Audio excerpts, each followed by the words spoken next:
पुरंदर विमानतळासंदर्भात सध्या सरकार नवीन नवीन शेतकऱ्यांसाठी प्रॉब्लेम देत आहेत, परंतु अनेक गावातील शेतकरी पुन्हा आंदोलनाच्या भूमिकेत येत आहेत. अगदी 7 गावातील शेतकऱ्यांनी एकत्रित येऊन पुरंदर कचेरी आहे तिथे आंदोलन केलेलं आहे, परंतु सरकार आणि त्यांच्यात कोणते पण सरकारचा घाट विमानतळ करण्यासंदर्भात आहे. कसं पाहता? नाही, माझं म्हणणं आहे की पुरंदरकरांची इच्छा आहे की सगळी विकासाची कामं व्हावी, पण त्याचबरोबर सरकारनेही कुठेच महाराष्ट्रात नाही देशात कुठली बळजबरी करू, चर्चेतून मार्ग निघतात. चर्चा सरकारने केली पाहिजे आणि जबरदस्ती कुणावर करू नये. आणि नियम कायद्याने हा देश चालतो. तुम्हाला आठवत असेल की मनमोहन सिंग साहेबांचं जेव्हा सरकार होतं तेव्हा एक कमिटी केली होती जमीन जेव्हा सरकारला लागते त्याच्यासाठी, आणि त्याचे अध्यक्ष आदरणीय पवार साहेब होते. आणि त्या काळात आदरणीय पवार साहेब आणि मनमोहन सिंग साहेबांनी निर्णय घेतला होता की जमीनची 4 पट किंमत दिल्याशिवाय कुणालाही जमीन ही कुठल्याही सरकारला घेता येणार नाही. आणि वेगळी वेगळी मॉडेल्स त्याच्यानंतर इव्हॉल्व्ह झाली आहेत. शहरीकरणासाठी एक वेगळं मॉडेल, ग्रामीणसाठी एक, त्यामुळे या MIDCचं एक वेगळं मॉडेल आहे. त्यामुळे चर्चेतून मार्ग निघतात. महाराष्ट्र सरकारने त्या सगळ्या शेतकऱ्यांचा मान सन्मान करावा, चर्चेत करावी, आणि माझा विश्वास आहे की त्याच्यातून मार्ग निघेल. पण चर्चा ही झालीच पाहिजे, कुणावरही दमदाटी करू.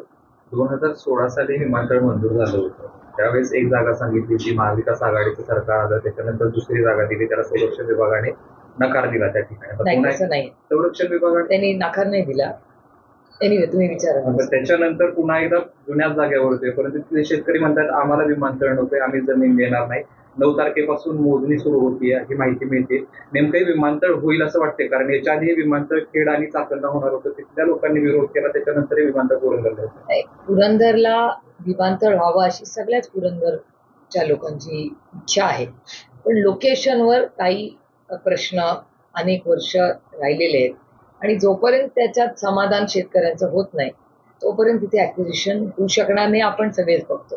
त्याचबरोबर संजय जगताप जेव्हा तिथे आमदार होते तेव्हा संजय जगतापांनी, विमय नावाचे जे एक्सपर्ट आहेत ते, आम्ही सगळ्यांनी, तेव्हा एकनाथ शिंदे साहेब असतील किंवा देवेंद्रजी असतील, त्यांच्यावरही आम्ही ते कारण का तेव्हा ते उपमुख्यमंत्री होते, त्यावेळेस ही आमची चर्चा झाली होती की महाविकास आघाडीचं सरकार असताना प्लॅन ए आणि प्लॅन बी केला होता. त्या प्लॅन ए आणि प्लॅन बी मधून सुवर्णमध्य काढावा, तर संजय जगतापांची आणि माझी, आमची सगळ्यांची आणि शेतकऱ्यांचाही त्याला सहकार्याची भूमिका होती.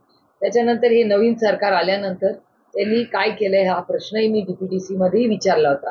तेव्हा पुण्याच्या पालकमंत्र्यांनी आणि मुरली मोहळांनी आम्हाला त्या मीटिंगमध्ये शब्द दिला होता की हा एअरपोर्ट आम्ही करू आणि सगळ्यांना न्याय मिळेल, कुठल्याही शेतकऱ्यावर अन्याय होणार नाही, अशी त्यांनी आम्हाला शब्द दिला होता. पण आता परिस्थिती ही तुम्ही बघताय काय आहे, आणि या सगळीकडेच कुठलाही विकास होताना आमचा कुठल्याही विकासाला विरोध नाही, पण शेतकऱ्यांना आधार दिल्याशिवाय पुढे सरकारलाही योजना करता येणार नाही, हेही सत्य.